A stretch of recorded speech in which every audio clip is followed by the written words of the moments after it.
Hi കൂട്ടുകാരെ, ഇന്ന് നമുക്ക് ഒരു ഇടിച്ചക്ക തോരൻ വയ്ക്കാം. അതിനായിട്ട് നമ്മൾ ഒരു ചെറിയ ഇടിച്ചക്ക എടുത്തിട്ട് അതിൻ്റെ ഇതെല്ലാം കളഞ്ഞിട്ട് ഉപ്പും മഞ്ഞൾപ്പൊടി ഇട്ടിട്ട് വേവിച്ചെടുക്കണം. ഇനി നമുക്കിത് വേവിച്ചെടുത്തതാണ് ഇത്. ഇനി നമുക്കിത് ചതച്ചെടുക്കണം. ഇനി അതിലേക്ക് പിന്നെ നമുക്ക് ചുവന്നുള്ളി വെളുത്തുള്ളി വേണം, പിന്നെ കുറച്ച് തേങ്ങ വേണം, പിന്നെ കടുക്, മുളക് പൊടി, മഞ്ഞൾപ്പൊടി എല്ലാം വേണം. അപ്പോൾ നമുക്കിത് ആദ്യം തന്നെ ചതച്ചെടുക്കാം. ചതച്ചെടുത്തിട്ടുണ്ട് കേട്ടോ. ഇനി നമുക്ക് ഇത് പാചകം ചെയ്യാം. ചട്ടി അടുപ്പത്ത് വെച്ചു. ഇനി നമുക്ക് വെളിച്ചെണ്ണ ഒഴിച്ച് കടുക് വറുക്കാം.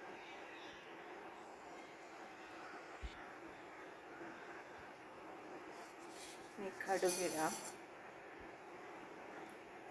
കടുകിട്ട് പൊട്ടണം. പൊട്ടിയിട്ട് വേണം നമുക്ക് ഉഴുന്ന് പരിപ്പിടാൻ.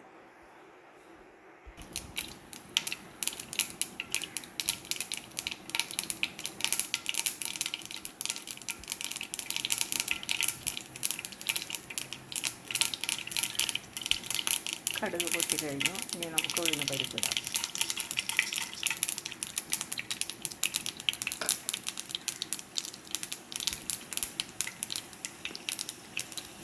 ഉഴുന്ന് പരിപ്പ് പൊട്ടി കഴിഞ്ഞു. ഇനി നമുക്ക് ചുവന്നുള്ളി, വെളുത്തുള്ളി, വേപ്പിൻ്റെ ഇല എല്ലാം ചതച്ചതിടാം.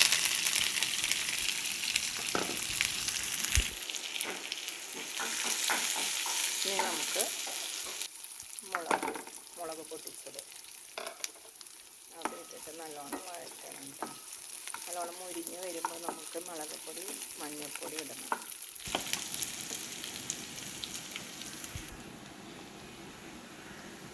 മഞ്ഞൾപ്പൊടി ഇനി 2 ടീസ്പൂൺ മുളക് പൊടി. ഇനി നന്നായി വഴറ്റണം. ഇനി നമുക്ക് കുറേശ്ശെയായിട്ട് ഇടിച്ചക്ക ഇട്ട് കൊടുക്കാം. ഇത് നന്നായിട്ട് ഇളക്കിയിട്ട് കുറേശ്ശെ ഇട്ട് കൊടുക്കാം.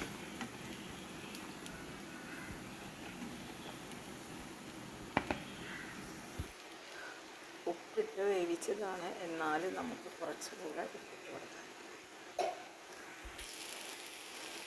ഇനി നമുക്ക് കുറച്ച് തേങ്ങ ഇട്ട് കൊടുക്കാം. അപ്പോൾ കുക്കിങ് ഏകദേശം പൂർത്തിയായിട്ടുണ്ട്. ഇനി ഇത് നന്നായിട്ട് ഇളക്കിയിട്ട് നമുക്ക് കറി ഇറക്കി വയ്ക്കാം. ലാസ്റ്റ് നമുക്ക് ഒരല്പം വെളിച്ചെണ്ണ കൂടി ചേർക്കാം. ഇടിച്ചക്ക തോരൻ ഇപ്പോൾ റെഡി ആയിട്ടുണ്ട്. അപ്പോൾ എല്ലാവരും ഉണ്ടാക്കി നോക്കുമല്ലോ. ഓക്കെ.